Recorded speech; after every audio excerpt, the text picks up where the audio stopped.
À circonstances particulières, dispositions spéciales. Et oui, vous êtes bel et bien dans ces midis, vous ne vous êtes pas trompé. La peur est un sentiment, sinon une émotion normale, hein, à l'instar de la joie, de la tristesse. Cependant, nous vous invitons à ne pas céder à la panique. Attends, que je me nettoie bien les mains. Je ne sais même plus combien de fois ça fait. Je me suis tellement lavé les mains aujourd'hui, ça fait peut-être 10 fois en cette même journée. Et comme je le disais, vous êtes à ces midis. Docteur Philo, bonjour, vous allez bien? Bonjour, ça va super bien. Le doyen, bienvenue débat, bienvenue dans ces midis. Ces midis, nouvelle formule. Ouais. Nouvelle version. Bonjour doyen. Oh là, merci beaucoup. Venant de vous, je le considère comme un vrai compliment. Merci infiniment et merci à vous, très chers téléspectateurs, d'être là, devant vos postes récepteurs. Eh bien, comme je le disais, c'est vrai qu'en ce moment, il y a une certaine psychose, tout le monde a peur. Mais attention, ce sentiment nous tétanise et ce sentiment nous empêche d'être lucides. En ce moment, ce dont nous avons besoin, c'est d'être prudents, de respecter la réglementation, de respecter toutes les règles que nous devons suivre pour être en bonne santé. Le virus est quelque chose de réel. Nous n'allons pas le nier, n'est-ce pas, le doyen? Pas du tout. Merci beaucoup. D'autant plus que si toutes les autorités, qu'elles soient politiques ou religieuses, se sont entendues pour prendre des dispositions pour nous éviter cela. C'est cela. Et il faut suivre. C'est cela. Et on constate bien que Philo a son masque, même si ce n'est pas le masque réglementaire. Non, on fait avec. Il aura tout de même essayé. mais la remarque est que déjà, on voit déjà à travers les rues d'Abidjan que les Ivoiriens respectent déjà les consignes. Hein, donc on lui dit qu'il faut respecter les consignes. Surtout le port des masques, des cache-nez, il faut faire très attention. Il paraît que c'est seulement pour 2 heures à 3 heures. 3 heures. Mais on voit des gens avec, ça fait une semaine. Et il y en a même, j'ai vu des gens en train de laver les cache-nez et puis accrocher, sécher. Ça, c'est juste pour les médecins, c'est pour se protéger. Voilà, donc donner l'exemple, il faut changer 3 heures, 4 heures après utilisation. C'est important, il ne faut pas... Parce que vous-même, vous risquez... Parce que quand vous savez comme ça, vous respirez dedans, respirez, c'est ça pendant des semaines, vous-même, vous risquez de créer un autre virus. Voilà, qui n'a rien à voir avec le corona, vous risquez de créer notre virus. Voilà, c'est dangereux. Voilà, voilà. Heureusement que vous avez respecté la distance d'1 mètre. Hein. Oui. Voilà. Parce que le virus, il se propage d'une personne infectée à une autre personne. Donc, il faut absolument respecter les consignes. Ouais. Il faut éviter d'être plus de 50 dans des rassemblements. Voilà. Et respecter surtout la distance.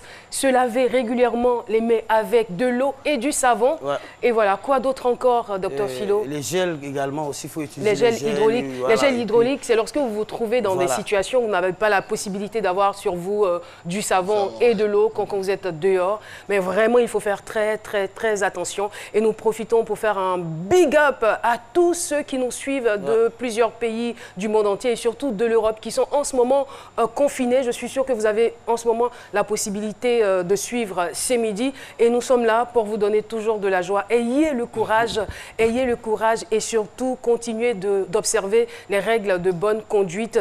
Et moi, je conseille aussi la prière en pareille circonstance. Les règles de bonne conduite ne suffisent pas. Il faut retourner vers son Créateur. Il faut se mettre dans la prière et la méditation. Ça peut aider. Mesdames et messieurs, vous êtes à ces midis. Et le thème que nous avons retenu pour aujourd'hui, c'est « J'ai été empêché d'assister à l'enterrement de mon mari ». Malheureusement, ce sont des choses que nous voyons de plus en plus dans certaines traditions. Je ne sais vraiment pas l'impact que ça peut avoir sur la personne concernée. Mais nous allons la recevoir dans quelques petits instants. Elle, c'est Dago Amoin Victorine. Pendant qu'elle se lave les mains, nous allons partir pour son portrait. Aujourd'hui, C'est Midi reçoit une invitée victime d'injustice. Dago Amoin Victorine est née le 26 février 1971 à Divo, ville où elle réside actuellement. Mère de 2 enfants et commerçante, c'est en classe de CM2 qu'elle met fin à ses études pour des raisons familiales.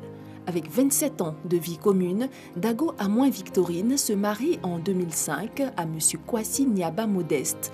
Malheureusement, la mort emporte ce dernier le 11 mai 2018. Notre invitée est empêchée d'assister aux obsèques de son mari. Quelles en sont les raisons? Découvrons toute son histoire dans un instant avec Caroline. Et voilà, nous recevons donc notre invitée, Madame Dago Amoy Victorine, qui nous rejoint sur le plateau de ce midi. Elle a pratiquement terminé de se laver les mains. Et le portrait que vous venez d'entendre, il a été écrit par Marie-Ange Emiem et lu par Nafi Touré. Alors, Madame Dago, on n'attend plus que vous. Malheureusement, vous n'avez pas droit à des applaudissements bien fournis comme d'habitude. Mais nous essayons tant bien que mal de vous recevoir avec la chaleur habituelle de cette émission, avec cette petite musique, comme pour vous dire bienvenue dans votre émission. Bonjour et bienvenue. Bonjour. À ce midi. Merci. Beaucoup de courage à vous. Nous savons que ce que vous avez vécu n'est pas quelque chose d'évident, d'aisé, mais nous partageons et respectons votre présence sur ce plateau. Merci. Tout va bien, j'espère. Oui, alors, docteur Philo, nous revenons donc au thème du jour. J'ai été empêchée d'assister à l'enterrement de mon mari. Qu'en pense docteur Philo? Quelle est son opinion sur ce thème? On le retrouve tout de suite. Le thème du jour, selon docteur Philo. Non, mais il va falloir qu'on songe quand même à un applaudimètre, sinon ça dénature un tout petit peu cette émission. Ça fait 5 ans que nous avons fait cette émission avec la présence et les applaudissements des téléspectateurs. Donc à partir de demain, je pense qu'on aura un applaudimètre. Ce serait bien comme ça, voilà. Enregistré, voilà. Et il y a des gens qui m'ont interpellé, ils ont dit, votre émission est bizarre. Non, ça ne sera pas bizarre. Bizarre, on n'applaudit pas. J'ai dit, non, c'est pas à cause de moi, vous allez venir m'applaudir, ça sert à rien de venir m'applaudir. Et puis toi-même malade. Non. Alors, docteur Philo, vous savez quoi? On va profiter quand même pour papoter un peu. Moi, hier, j'ai regardé l'émission avec Jean-Michel et j'ai senti l'absence du public. Et je me suis dit, vraiment, c'est-à-dire que dans la vie, il faut négliger personne. Il ne faut négliger personne. C'est-à-dire que chaque personne que vous avez dans la société, quelle que soit l'échelle, quel que soit le statut social de la personne, a une importance capitale dans votre vie. Donc, la présence des autres, on va dire, vous confère un certain équilibre. Et cet équilibre-là nous a vraiment manqué. Sans public, il n'y a pas de spectacle. Voilà. Pourtant, une émission, c'est un spectacle. C'est un spectacle. C'est midi, c'est un spectacle. C'est une émission spectaculaire. On était orphelins hier et puis vous l'avez senti à la maison. Et nous qui étions en studio. J'imagine un peu. Et j'ai vu Anassé juste après la pub qui faisait ça. Il n'y a pas de public. C'était un réflexe public. Anassé, c'est le chauffeur de salle que nous embrassons très fort. Oui, docteur Philo, pour revenir au encore, moi je me demande pourquoi est-ce qu'on vous empêche d'assister à l'enterrement de votre mari. C'est vrai, nous sommes en Afrique et c'est la femme qui porte le deuil. Franchement, je pèse mes mots, je ne sais pas, c'est votre version, je ne sais pas qu'est-ce qui s'est passé, quelles sont les raisons, parce que vraiment, interdire une femme d'assister, c'est que dans certaines communautés religieuses, la femme n'a pas le droit d'aller au cimetière. Mais si vous venez dire à la télévision qu'on vous a empêché d'assister à l'enterrement de votre mari, c'est que quelque part chez vous, ça se fait. Et nul n'a le droit quand même de vous retirer ce droit-là. Parce que c'est la femme qui porte le deuil. C'est la femme, quand vous allez à Yopougo, j'habite Yopougo, au funéraire, c'est la femme qui est assise et puis on vient, on dit, voilà la dame, elle a deuil, on danse devant elle, voilà, on fait les dons et autres, on dit le nom de la dame. Et en même temps, c'est ça. Parce qu'à partir de ce moment-là, si, je suis inquiet quand même, si on vous empêche d'assister à l'enterrement de votre mari, et l'héritage alors? C'est qu'il n'y a même pas votre nom sur la liste. C'est tellement qu'il n'y a même pas votre nom sur la liste et je suis inquiet. Je dis que, comme on le dit, les larmes d'une veuve riche se suent rapidement. C'est parce que certainement vous n'avez rien, vous êtes un peu diminué quand vous allez de côté. Généralement, c'est la belle famille qui fait ça. On néglige ça. Souvent, c'est ça. Voilà, donc je voulais dire que les morts nous parlent. Moi, j'ai été pendant mes moments... Oui, les morts nous parlent. Ils vous parlent à vous? Non, Caro. Sérieux, dans la manière, le public n'est pas, le public nous parle. Hein. Mais voilà, le public n'est pas mort. Moi j'ai été, la dernière fois j'étais en train de relater mes histoires, mes moments de galère. Moi j'ai été gardien de cimetière pendant au moins 6 mois. Sérieux? Oui. Gardien des cimetières. En fait, les gens peuvent témoigner. Le seul problème, c'est qu'on ne sait pas à quel moment vous croire. Parce qu'on ne sait pas à quel moment vous êtes en train de dire la vérité. Je sais qu'il a fait plusieurs petits métiers, chauffeur de War, tout ça, mais gardien de cimetière. Philo, c'est un peureux quand même. Oui, c'est pour cela, vous qui êtes sur le plateau, vous devez me croire d'abord avant qu'elle ait un doute de moi. Et je dis, c'était un témoignage. Il y avait une dame à l'époque là, en fait, chaque fois, quand son mari est décédé, elle partait déposer des fleurs sur la tombe de son mari à la date anniversaire. J'étais le gardien du cimetière. Et la dame, chaque fois qu'elle partait déposer les bouquets de fleurs, elle ne donnait jamais d'eau au truc. Voilà le respect même de son mari déjà. Elle ne donnait jamais d'eau à la tombe pour sortir du cimetière. Donc elle ressortait comme ça. Et un jour, j'ai eu le nœud creux, j'ai demandé à la dame, j'ai dit, madame, vous venez déposer les fleurs là pendant tout le temps. Pourquoi vous-même là même, vous ne donnez pas d'eau? Elle dit, mais en fait, la femme, elle était bien belle, elle avait une forme vraiment, j'ai une griffe généreuse. Elle dit, mon mari qui est là, de son vivant, il me disait, ah, Catherine, là où tu es là vraiment, avec ton physique impressionnant là, ton derrière la peut réveiller cadavre. Donc c'est pourquoi je n'ai pas retourné pour réveiller mon défunt. Et c'est réel. Non, Philo, vous n'êtes pas sérieux là. Il faut respecter la mémoire des morts. Et on l'a vu dans l'œuvre de Amadou Koné, le respect des morts avec cette situation où les gens ont voulu construire un barrage, voilà, ce conflit générationnel. Donc il faut respecter la mémoire des morts parce que c'est elle qui était en contact avec le mort. Donc c'est elle qui communique avec lui. Elle ne va pas dire le contraire. Donc si aujourd'hui ça lui fait mal, c'est que certainement là il y a une raison. Docteur Philo, on vous remercie. On vous remercie. Ouais. Merci beaucoup. Madame, il y a quoi encore pour cette chronique. Et puis nous profitons de l'occasion pour faire un gros coucou à Paulus Agathon qui est donc dans son office pour recueillir les réactions des internautes. Alors, on ne vous le souhaite pas du tout, mais vous êtes empêché d'assister à l'enterrement de votre conjoint ou de votre conjointe. Quelle serait donc votre réaction? Paterna-Sémian, à vous l'antenne. Chris Paterna-Sémian, c'est votre opinion. Et salut Caroline, nous sommes à Bata, c'est dans la commune de Bergeville. Le décès d'une personne ainsi que les funérailles qui s'en suivent suppose le rassemblement de la famille et les intimes au funérarium sur le lieu de culte ainsi qu'au cimetière. Il savait parfois que cet instant puisse se réveiller de vieilles querelles ou rancœurs. L'un vous empêche de participer à l'enterrement de votre conjoint. Votre réaction? Je pense que c'est pas normal. Parce que elle s'est mariée avec cette personne pour le meilleur et puis pour le pire. Elle a passé tant d'années avec cette personne. Aujourd'hui, la personne l'a quittée. Il faudrait qu'elle soit encore à ses côtés jusqu'à ce que le corps de son mari soit caché.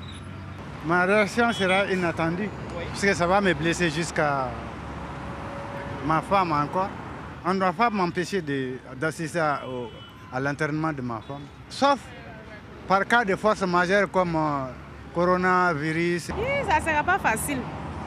Ça ne sera même pas facile du tout. Comment? Non, mais mon mari, on a vécu beaucoup de temps, on a passé beaucoup de temps ensemble. Tout d'un coup, il décède, puis il m'a empêché à son enterrement. Sincèrement, je ne serais pas d'accord pour ça. La famille, d'autres même pensaient que c'est moi qui ai tué mon mari. À moins qu'on m'ait vraiment attaché, sinon rien ne pourra m'empêcher. Peu importe ce que la famille dira, peu importe ce que moi, ma famille dira, ou peut-être ma religion me dira certaines choses, mais je ferai tout mon possible pour être à l'enterrement de mon mari.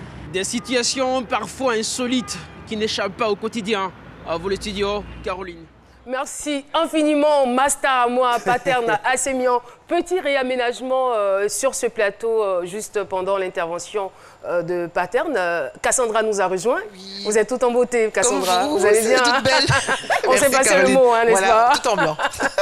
N'est-ce pas? Alors, Dago, Amoin, Victorine, vous étiez auparavant commerçante, vous avez arrêté cette activité. Oui. Et malheureusement, depuis 2 ans, vous êtes veuve. Oui. Il faut dire que vous êtes également mère de 2 enfants. Oui. Vous avez fait la rencontre de votre défunt mari en 1989, alors que vous étiez âgé de 18 ans et lui en avait 50. Alors la question que moi je me pose tout de suite, c'est de savoir qu'est-ce qui vous a poussé à cette époque-là à vous mettre en couple avec un homme qui avait pratiquement 3 fois votre âge? Bon, c'est-à-dire que j'étais tellement attachée à mon père et que quand je l'ai vu qu'elle est venue vers moi, je me suis dit que cet homme pourra m'adopter. Vous aviez perdu votre père? Oui, mon père, bon, mon père il vivait toujours. Mais un homme de cet âge-là pourra bien s'occuper de moi. C'est-à-dire que je disais toujours que les jeunes, ils ont une manière de se comporter avec les filles, alors qu'un homme âgé, il sait comment prendre la femme, il connaît la valeur d'une femme. Et l'amour aussi n'a pas de frontières. C'est dans ce contexte aussi que je vois la chose. L'amour n'a pas d'âge, au fait. L'amour n'a pas d'âge, sinon l'amour a quelques frontières quand même. L'amour n'a pas d'âge. Il y a des barrières qu'il ne faut pas du tout franchir en matière d'amour. Alors, apparemment, c'était un amour à distance parce que monsieur Dago, c'est bien cela, ne vivait pas. Monsieur Kwasi ne vivait pas à plein temps ici en Côte d'Ivoire. Bon, il était résident. Il était résident. Voilà, donc il pouvait aller 6 mois après, il venait en Côte d'Ivoire. C'est comme ça, il était pratiquement ici, en Afrique. Mais il pouvait aller 1 an pour régulariser ses papiers et tout le temps, il passait ça en Abidjan ici avec moi. Voilà. Alors, en 2005, vous allez vous marier légalement? En 2005, parce qu'on est resté en concubinage pendant longtemps. Tout à fait. Et en 2004, j'ai décidé il a tout fait pour que j'aille en France auprès de lui. D'accord. Ça n'a pas marché parce que j'avais 2 semaines de visa. Et que quand le visa a inspiré, je suis revenu. Et il s'est rendu compte qu'il y avait le mariage, j'aurais resté. Donc c'est comme ça qu'il est venu en 2005 et on a fait le mariage à la mairie de Divo. Voilà. Un beau mariage, hein. N'est-ce pas? Vous en avez encore le souvenir? Oui, oui. Et malheureusement, 5 ans après le mariage, Monsieur Kwasi va perdre la vue. Là, c'était vraiment difficile pour moi. Parce que je voyais que ce n'était pas une messe à faire. Mais comme c'est dans le meilleur et pour le pire, il fallait accepter d'être à ses côtés dans le pire. Et j'ai surmonté ce degré. Malgré mon jeune âge, j'ai pris en tout cas la force de le faire. Pour l'amour de Dieu, je l'ai toujours accompagné partout où il partait. Et j'étais mal vu par ma génération qui se moquait de moi. Et que qu'est-ce que tu vas faire avec cet homme et qui a perdu la vue? Mais je le faisais... On vous encourageait à refaire votre vie avec quelqu'un d'autre, c'est ça? Mes camarades, en tout cas, ils ne voulaient pas me voir, mais j'ai dit non, je l'ai accepté, j'ai déjà au moins 2 enfants avec lui. Il n'était pas comme ça quand je l'ai connu, donc je peux quand même rester à ses côtés, tout et tout. La perte de la vue, elle est accidentelle. C'est venu plus comment, la vue? Bon, la vue, là, je ne sais pas, mais c'est en France que ça a commencé. Il y a eu mal aux yeux. Non, il n'a pas fait d'accident. C'était de façon progressive ou... Il n'a pas eu d'accident. C'était de façon subite? Oui, je n'ai pas eu d'accident. D'accord. D'accord. À partir de cet instant-là, est-ce que le caractère de monsieur va changer ou il reste le même? Non, parce qu'un handicapé, surtout quelqu'un qui a perdu la vue, il n'a plus le goût à la vie. Il développe certains complexes aussi. Voilà, c'est difficile. Mais il faut une personne de cœur douce et une personne qui sait, en tout cas, qui a pitié, qui peut supporter. C'était pas facile pour moi. C'était pas facile pour moi, mais je l'ai fait. Et que pensaient, on va dire, vos parents de cette relation? C'est surtout l'encouragement de mon père qui me donnait toujours la force. Mon père, souvent ça me vient parfois, je dis que bon, je ne peux pas rester dans ça parce qu'il était devenu impulsif. Compliqué, je n'arrivais pas, souvent on va dans le milieu et c'est là qu'il va commencer à dire que je veux tant. Quand je dis non, il y a des gens qui disent non. C'était compliqué pour moi. Mais je faisais recours à mon père, je dis papa, je ne peux pas rester dans ça. Mon père me disait que non, c'est une croix parce que quand tu te maries, on ne divorce pas. Tu as déjà accepté, il faut le faire pour l'amour de Dieu. Si tu ne le fais pas, qu'un jour il tombe dans un creux, tu auras ça dans ta conscience. Oui, c'est comme ça. Quand vous dites que vous faisiez appel à votre père, étant mort? Donc mon père, il vivait quand même ça. Il vivait encore, mais il ne vit plus, oui. En fait, la situation devenait tellement insoutenable qu'elle avait envie de partir. D'accord. Et votre mari n'avait pas de problème de vue avant? Avant, il n'avait pas de problème de vue. Et c'était quoi le résultat des médecins? Il n'avait pas une cataracte, quelque chose? Rien? Bon, c'est en France qu'il a fait tous ces trucs-là, mais quand il est venu, il n'avait plus la vue, au fait. Mais étant sa femme, vous n'avez pas regardé les papiers? Bon, souvent les hommes, ils ont difficile qu'ils disent ce qu'ils ont à leur femme. Des choses qu'ils n'aimaient pas, mais ils n'aimaient pas que je rentre dedans. Après ça, vous n'avez pas eu la possibilité de le rejoindre en France? Non. Je ne suis plus parti. Il faut dire que vous avez eu 2 enfants. 2 enfants, oui. Qui ont quel âge? Bon, il y a un qui a 25 ans et le cadet, il a 13 ans. Et avant d'avoir des enfants avec vous, lui, il avait déjà ses enfants? Il a son fils, Alexandre, qui est l'aîné. Et après, il a eu Félicité, qui est promptement au village. Il avait déjà des enfants. Ses premiers enfants avaient la même mère? Non. Chaque enfant a sa mère. Donc vous êtes la seule avec qui il a eu 2 enfants? Oui. Et avant d'aller plus loin, je voudrais savoir la relation que vous aviez avec vos beaux-parents. Vraiment, c'est compliqué. Parce que mes beaux-parents ne m'ont jamais aimé. Et c'est pour ça même que je ne sais pas, mais ils ne m'ont jamais aimé. J'ai plusieurs fois délégué les gens d'aller leur demander qu'est-ce qu'ils me reprochent. Ils n'ont jamais donné des réponses. C'était pas votre trop grande jeunesse? Bon, quelque part au départ, ce que ils disaient, ils répétaient à chaque fois que j'étais jeune, il fallait qu'ils prennent une femme de son âge, il fallait qu'ils fassent leur choix. Bon, et lui, il a dit, mais vous trouvez l'âge jeune, mais l'esprit ne peut pas être jeune. Je peux apprendre une femme âgée qui ne peut pas faire comme ce qu'elle le fait. Donc laissez-moi, si elle part, si elle part pas, laissez-moi. Ils disent qu'ils ne veulent pas. Que eux, dans leur famille, quand une personne est aisée et qu'il est en Europe, il faut bien qu'il se marie dans soit l'enfant de sa propre sœur pour que l'argent reste en famille. Ah d'accord, donc vous êtes en train de nous dire que le monsieur était quand même aisé. Oui, je pense, parce qu'il se suffisait. Oui, il se suffisait. D'accord. Et est-ce qu'il arrivait à bien s'occuper des enfants? Oui, parce qu'il louait ma maison, il n'y avait pas de problème. Il n'y avait pas de problème. Manger, oui. Et les enfants étaient en contact permanent avec leur papa? Oui, parce qu'il était régulier ici. Et lui, ses enfants? Est-ce qu'il y a eu des rencontres avec vous? Oui, même Alexandre. L'aîné? L'aîné. Quand il est venu au pays, c'était la première fois il est venu me connaître au pays. Je l'ai pris dans ma maison. Et à chaque fois qu'il venait en Côte d'Ivoire, c'est chez moi qu'il restait. Et je le cède ma chambre même quand il y a une studio, je lui laisse la chambre. Je préfère me dormir à terre. Je faisais tout. Parce que quand tu aimes quelqu'un, que tu as accepté de faire une vie avec quelqu'un, il faut aimer ses enfants. Tout à fait. Et c'est ce que je faisais. Franchement, lui, je sais qu'ils me regardent, toute personne. Tout le monde m'ont vu comment j'étais avec ses enfants. Je n'ai jamais montré un comportement.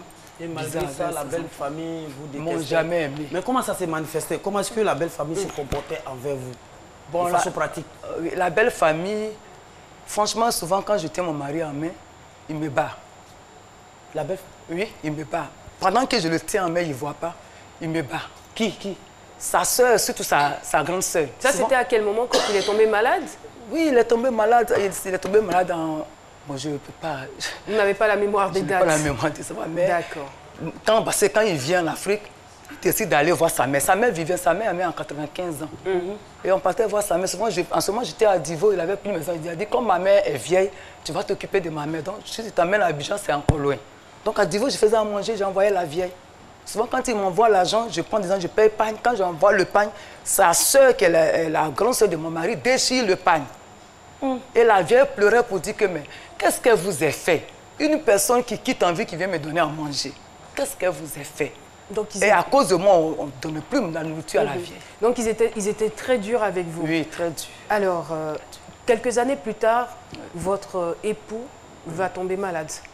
Je veux dire, en plus de la cécité, il tombera malade et vous ne saurez jamais de quoi il souffrait exactement.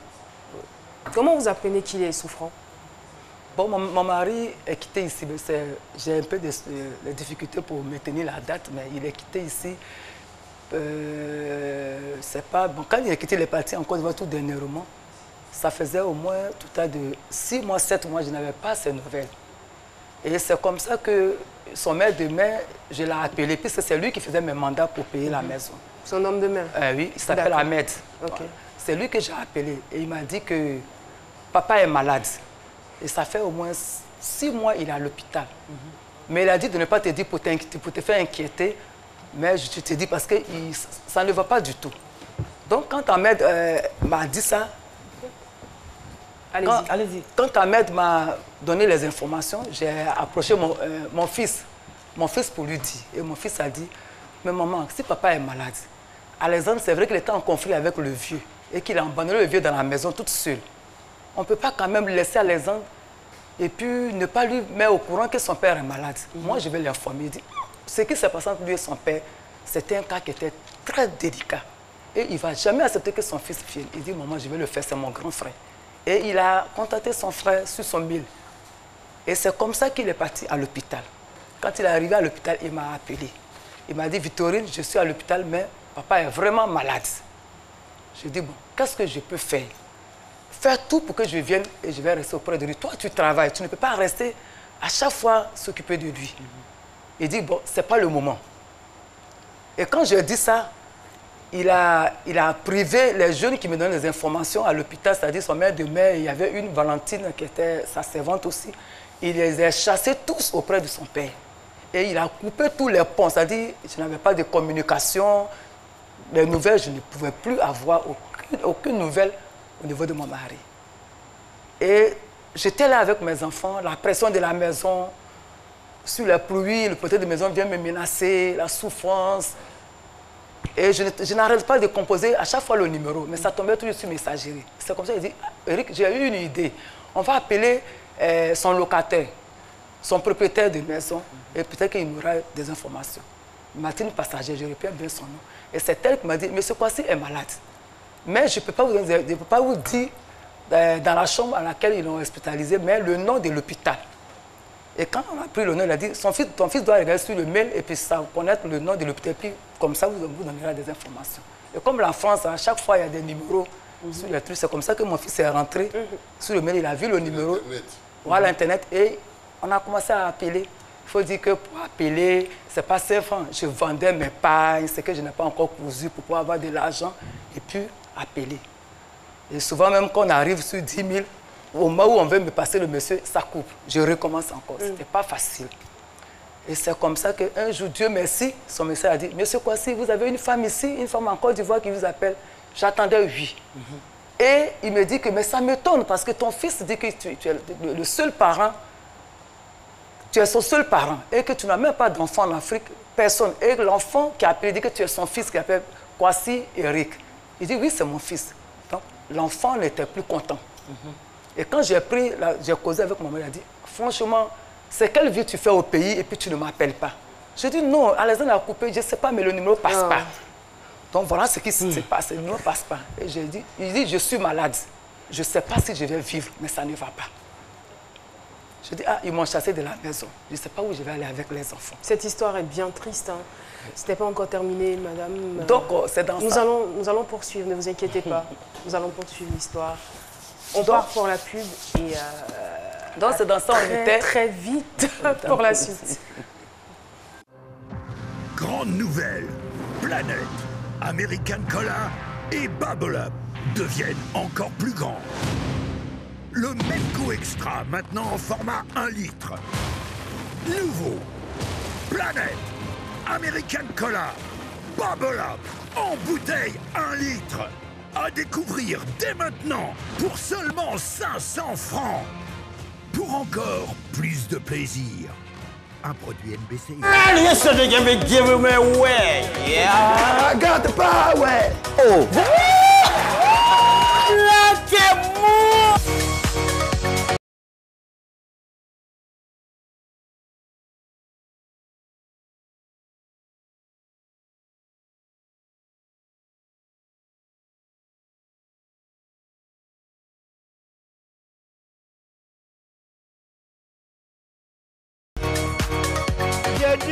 Pourquoi vous n'aspirez pas au travail? Je n'ai absolument pas envie d'aller travailler. Je suis très bien comme ça avec moi-même. Tu t'attendais pas à ça du tout? Non, pas du tout. C'est la meilleure émission, tout le monde regarde samedi. Nous sommes de retour sur le plateau de C'est Midi, très chers téléspectateurs, toujours en compagnie de notre invitée témoin, Madame Dago Amouin Victorine. Et juste avant la pub, nous échangions autour du thème « J'ai été empêchée d'assister à l'enterrement de mon mari ». Et justement, Madame nous parlait un peu du calvaire qu'elle a vécu lorsque son mari était souffrant en France. Elle n'avait pas accès à lui, empêchée donc par son beau-fils, le premier fils de son mari.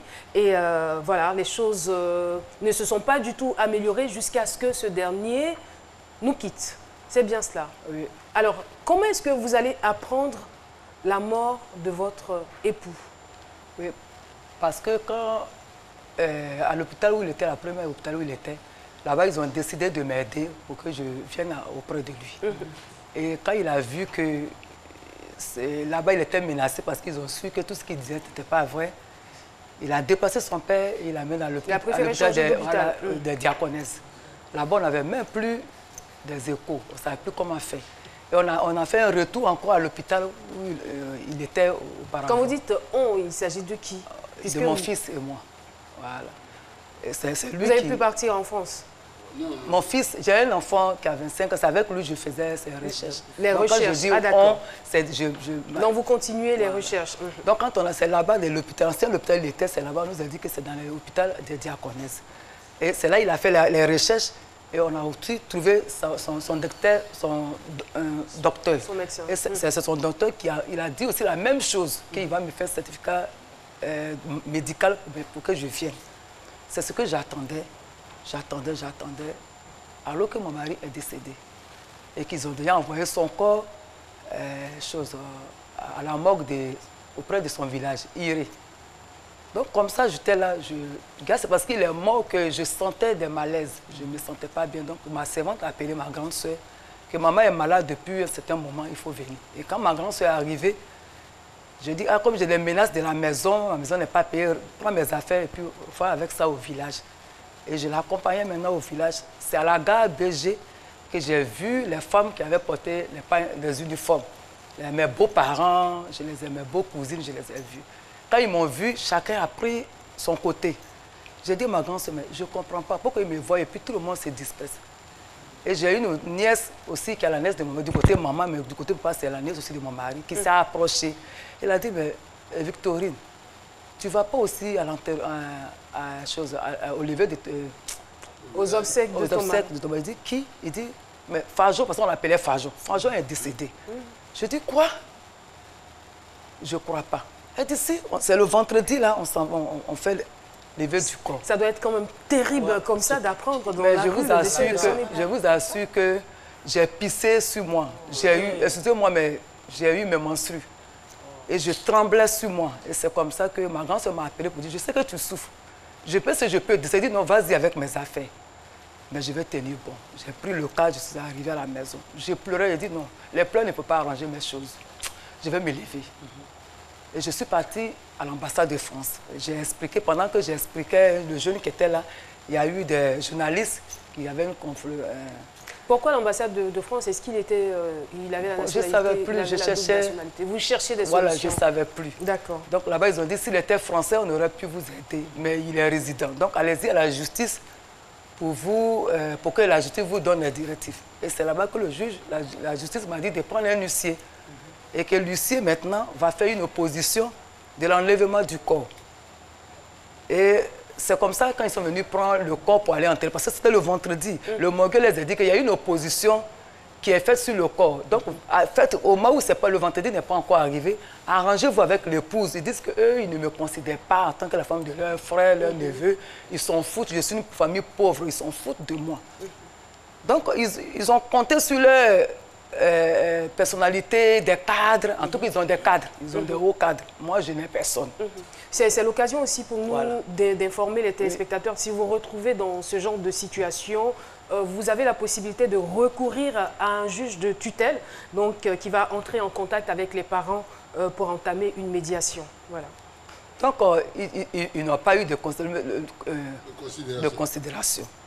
Donc, j'attendais, je pensais qu'en faisant ça, ils allaient faire un recours et puis tous on allait partager. Mais eux, ils ne faisaient que des menaces. Donc, finalement, vous n'assistez pas je n'ai pas assisté, je n'ai pas assisté. De votre conjoint, de votre rien mari. Du tout, je n'ai rien assisté. Et ils sont allés l'enterrer. Quand le jour que... Après combien de temps ils sont allés l'enterrer?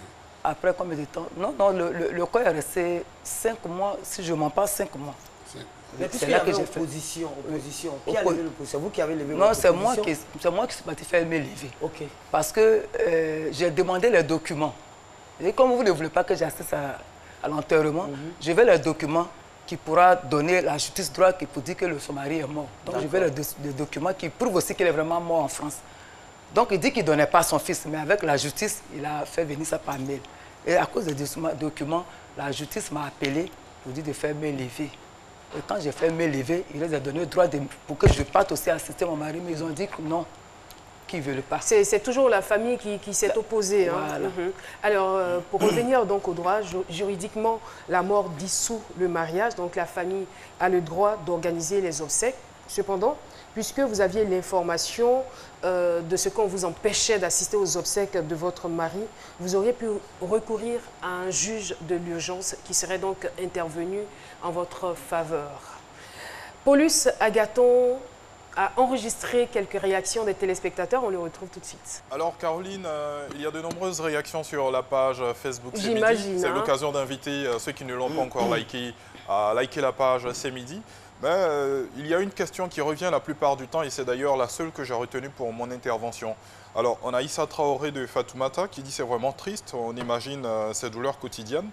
Mais est-ce qu'elle nous dit réellement tout? Qu'est-ce qui a bien pu pousser sa belle famille à réagir ainsi? Est-ce qu'il n'y a pas eu des antécédents pour que sa belle famille soit aussi distante et cruelle envers elle? Vous avez bien entendu la question. Est-ce qu'il n'y avait pas des antécédents pour que votre belle famille soit aussi hostile? Est-ce que vous n'aviez pas un comportement qui les poussait à agir de la sorte? Bon, moi, je sais que je me reprocherai en tout cas. Mais je veux dire que quand quelqu'un ne t'aime pas, quel que soit ce que tu vas faire, il ne t'aime pas, il ne t'aime pas. Je n'ai jamais manqué de respect, je n'ai jamais eu un comportement. Franchement, je ne me reproche pas quelque chose. Avoir fait quelque chose de mal envers eux. Ils ne m'ont jamais aimé comme ça. Une autre question, Paulus? Non, c'était la question qui revenait le plus et il était important d'insister sur celle-là. Merci infiniment. Alors, qu'est-ce que cela a produit en vous lorsqu'on vous a empêché d'assister à ces obsèques-là? Avez-vous réussi à faire le deuil de votre époux? Oui, non, je n'ai pas pu réussir à faire le deuil. Parce qu'en principe, quand ton mari décède, il faut bien... Parce que lui-même, dans son vivant, il disait ça. Il dit, le jour que je ne serai plus, mes enfants restaient en costume. Toi, tu prends beaucoup de fleurs, tu chantes une chanson. Je ne sais pas bien chanter la chanson, mais j'entends siffler le train.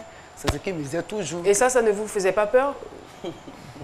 Il n'était pas malade quand il était avec moi, il disait le jour, je sais que je prends de l'âge, mais le jour que je dois mourir, je meurs, que tu vas m'accompagner, c'est cette chanson qu'il faut chanter. Bon, de toutes les façons, la mort, c'est notre avenir le plus certain.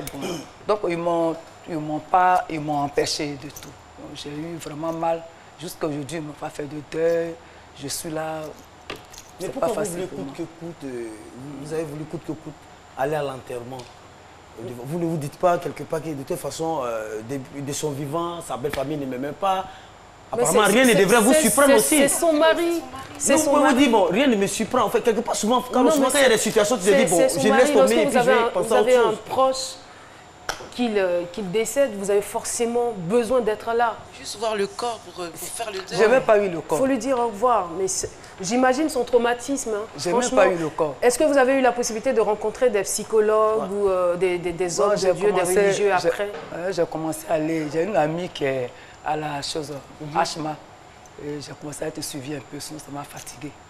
Parce que ce qui m'a fait plus mal, c'est que le petit garçon le cherchait. Puisque le chef du village a dit quand même de partir. Il a délégué les gens. En tout cas, c'est quelqu'un qui m'a beaucoup soutenu. Mes amis m'ont soutenu. On est parti quand même dans le village. Ils nous ont fait des bagarres. Et aujourd'hui, puisque vous avez 2 enfants, quelle est votre situation et qu'est-ce que vous attendez réellement de la justice? Ma situation, c'est compliqué. Je n'ai même pas un toit. Mon enfant se promène chez ses amis. Moi, j'ai envoyé l'autre au village, qui se trouve au village, qui va à l'école. Ma grande sœur qui fait un ticket pour l'amener à l'école. Moi, je suis à Divo. Bon, je ne sais pas, mais c'est difficile. Nous vous conseillons tout simplement de vous rapprocher du tribunal pour faire un acte d'hérédité. C'est très important. Voilà. Donc le tribunal va se charger de faire un acte d'hérédité pour faire l'état des lieux, ce qu'il avait exactement, s'il a laissé un testament, pour que vos enfants puissent aussi avoir droit et pourquoi pas vous. Vous êtes mariés sous le régime de la communauté ou de la séparation des biens? De la communauté de biens, c'est très bien. Alors, vraiment beaucoup de courage à vous. Oui, merci. Nous allons vous laisser en compagnie du doyen. Bienvenue Neba. C'est 5 minutes, on le retrouve tout de suite. Bienvenue Neba, c'est la minute du doyen. Que dire de cette situation? Moi je pense que s'entendre avec sa belle famille, c'est très important. À défaut de faire l'unanimité, il faut au moins avoir de bons rapports avec certains. Si c'était le cas, madame aurait quand même pu suivre certains moments de l'évolution de cette triste affaire. Et puis en plus, le mariage d'une jeune fille, une très jeune fille, avec un homme très adulte, est suspect. Tout le monde voit ça un peu comme quelqu'un qui va à la conquête d'une fortune. Je crois que les parents, c'est un peu comme ça qu'ils ont vu cette affaire-là. Et c'est pour cela que, depuis le début, ils vous créent des ennuis. Et c'est ce qu'ils ont certainement dû mettre dans la tête de cet enfant qui vous aimait beaucoup. Cependant, je pense que ce n'est pas une raison pour qu'ils agissent ainsi. Mais à la jeune génération, je voudrais dire que quelqu'un a beau vous aimer, nous sommes des Africains. Si dans sa famille, les gens ne vous aiment pas du tout, il vaut mieux prendre de la distance. C'est ce que je voulais conseiller. Merci. Sinon, ça se termine mal. Merci infiniment, le doyen. Bienvenue, Neba, pour votre contribution. Merci beaucoup. Madame Dago, à moi, Victorine, ce n'est pas terminé. Hein. La justice est là pour vous. Donc, allez-y. Voilà. Prenez tous les renseignements possibles. Allez-y au tribunal.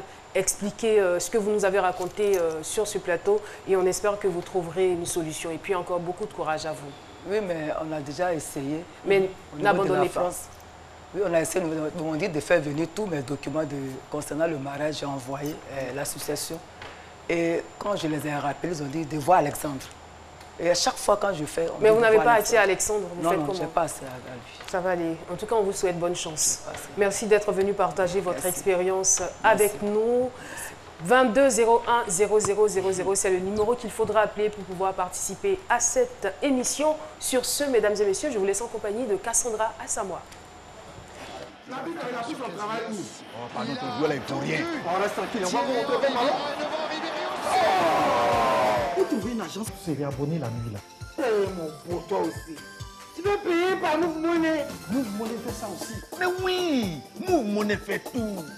Avec Move Money, réabonnez-vous à tout moment au bouquet de chaînes câblées et recevez en plus un bonus. Tapez étoile 155, étoile 4, étoile 3, dièse. Avec Move Money, profitez! Cassandra Assamoah, ses livres au choix. Mais pourquoi tu sursautes? Non, mais c'est que ça va le boum. Justement, avant de commencer, il est important de dire aux téléspectateurs et surtout à la famille, à la belle famille, et qu'ils ont la possibilité de faire un droit de réponse. Voilà, si vous estimez que ce qui a été dit n'est pas vrai, vous pouvez venir vers nous, on va vous écouter puis vous recevoir dans cette émission. Alors, merci Caroline. Je vais commencer avec un trésor en héritage de Odile Koudou qui nous invite à découvrir son parcours, son village natal, là où tout a commencé, mais surtout, elle voudrait nous raconter l'histoire remarquable de son papa qui, malgré ses maigres moyens, a su transmettre une éducation de qualité à ses enfants. Voilà, il disait toujours malgré les persécutions et il regardait les yeux fixés vers Dieu en disant « L'Éternel frapperait à sa porte et que ses enfants récolteraient les fruits de sa semence. » La prophétie s'est accomplie puisque Madame Koudou aujourd'hui réside aux États-Unis. Elle a évolué dans le secteur bancaire. Elle fut aussi courtière en valeurs immobilières et à son tour, elle transmet des bénédictions aux autres. C'est un livre vraiment enrichissant qui montre que tout ce que on sème, on le récolte. Ça, c'est clair, c'est une loi naturelle. Voilà, c'est tout. Oui, on part aussi avec « Aime-toi et la vie t'aimera » de Catherine Ben Saïd. Les pensées négatives, il faut les chasser. Dans ce livre-là, vous allez apprendre à vous écouter et à vous aimer. C'est la base de tout, voilà. Ah, donc c'est ce que vous faites en fait quand vous parlez, vous vous écoutez. Voilà. Je m'écoute. Voilà, elle s'écoute quand elle parle.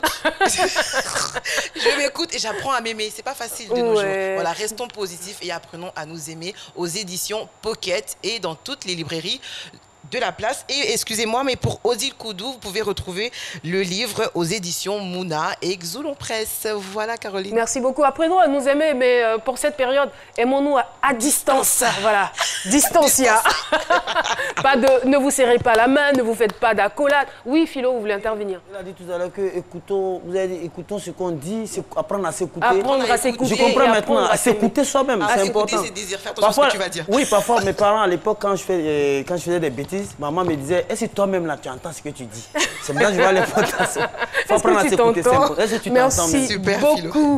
Eh bien, la perte de biodiversité, l'aggravation des maladies, l'aggravation des catastrophes naturelles, la diminution de la ressource en eau, le changement climatique, etc., sont donc les conséquences, sinon quelques conséquences de la déforestation. Vous parlez de déforestation, eh bien, on en discutera avec notre invité surprise, Monsieur Kadja Nguessan Raymond Armel. Il est étudiant et voilà, nous le recevons sur le plateau de ce midi. Alors, bonjour et bienvenue. Bonjour, merci. Avec vous, nous allons donc parler de la sensibilisation à la déforestation en Côte d'Ivoire. J'ai déjà cité quelques conséquences. Vous pouvez, la liste n'est pas exhaustive, hein, vous pouvez en rajouter. Voilà. Bienvenue. Merci. Alors, je suis Kadja Armel, voilà, je suis le président de l'Association d'agents ivoiriens pour le développement. Et aujourd'hui, nous sommes là pour parler du projet Forêt Tour. Un projet, n'est-ce pas, de l'Association d'agents ivoiriens pour le développement qui consiste à sensibiliser sur la déforestation en Côte d'Ivoire. Voilà. D'accord. Alors, concrètement, qu'est-ce qui sera fait? Qu'est-ce que vous avez décidé de poser comme acte? Et quelles sont les actions que vous avez décidé de mener pour lutter contre la déforestation dans notre pays? Pour lutter contre la déforestation en Côte d'Ivoire, d'abord, nous sommes spécialisés en environnement et nous partons dans le milieu rural, n'est-ce pas, pour toucher un peu les parents. Parce qu'aujourd'hui, on a fait une étude, on constate qu'on a 76%, n'est-ce pas, des forêts qui sont occupées par l'agriculture. Et on va vers ces parents-là pour pouvoir, n'est-ce pas, les sensibiliser de sorte à ce qu'ils puissent, n'est-ce pas, contribuer à la forestation. Donc on va et on essaie de faire le reboisement et on fait un peu de tout comme ça. Et il faut dire que la Côte d'Ivoire fait partie des mauvais élèves en termes de conservation des forêts. Tout à fait. C'est bien cela. Oui. De 16 millions d'hectares de forêts dans les années 60, la Côte d'Ivoire se retrouve aujourd'hui avec moins de 2,5 hectares seulement. Tout à fait. Voilà, soit seulement 11%. C'est catastrophique, il faut faire très attention. Avec ce que nous vivons aujourd'hui, je pense que ça va permettre quand même à l'humanité de prendre conscience.